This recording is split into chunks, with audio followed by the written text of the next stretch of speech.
I've contended that the Psalms of Ascent, Psalms 120 through 134, depict a picture of the Christian life, that is, the journey of following Jesus Christ, the Messiah, in faith. But in a larger sense, and perhaps even more significantly, they picture the life of Jesus himself in a poetic fashion. They show how Jesus himself faced opposition, even though he was a man of peace, as the psalm writer says in Psalm 126. The world came against him, opposed him, oppressed him from the time he was a youth until the time he was put on the cross. The images depicted here in Psalm 129 point to Jesus as being flogged prior to his being put on the cross. You can see over here, hopefully, on the left-hand side and on the right-hand side, two psalm translations. The left-hand side, the New International Version, and the right-hand side, the New Living Translation.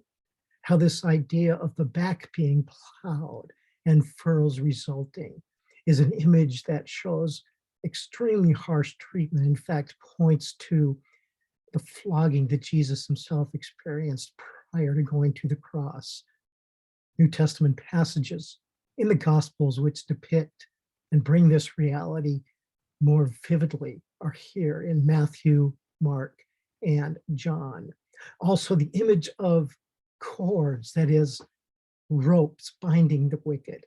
This image is alluded to, or mentioned, even pictured literally in Judges and in Ezekiel. You can see the passages shown here, but even in the mention of ropes and cords in these scriptures, there is a sense in which they speak beyond the literal depiction, that is pointing to how Jesus Christ himself was bound and beaten and oppressed.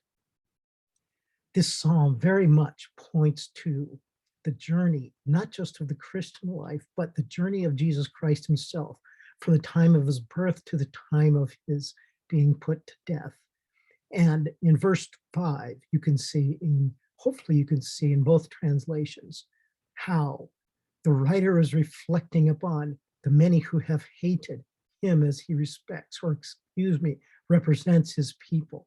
And this does not specifically say, at least this psalm does not say, it is the voice of David, but whether it is David himself or one who speaks in David's behalf, it represents the voice of the king as he represents the people, which point to the Messiah in their anticipation of how he ultimately would reign and destroy his enemies.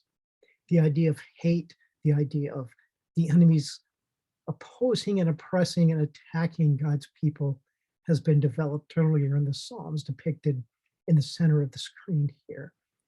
And even this idea of hate and oppression and persecution in a larger sense, Paul speaks about this in several places, but I want to point out in 2 Timothy chapter 3, how this experience of being hated by the enemies of God is something that all Christ followers can expect. And we should not be surprised when people reject us or oppose us or hate, or eventually someday in the United States of America, perhaps we will even be physically or economically or otherwise persecuted to the extent that we will need to hang on to such psalms as Psalm 129. Paul's statement in 2 Timothy 3, verse 12 says this. In fact, this is the Apostle Paul speaking. Everyone who wants to live a godly life in Christ Jesus will be persecuted, while evildoers and impostors will go from bad to worse, deceiving and being deceived. So I try to speak not so negatively here, even though my tone comes across that way, because the psalm ends with a very much more of a positive statement, anticipating the victory that the Messiah and his people what they will experience themselves when the King, that is the eternal King, eventually rules. We as believers in Jesus Christ, with these Old Testament righteous people looking forward to Christ, can anticipate with joy Jesus' ultimate victory, because in the long run, even though the wicked may prosper now and seem to be the victors over those who have put their faith in Jesus Christ, the enemies of God themselves will not last, will not stand, will not be victorious, but will be the ones who are conquered.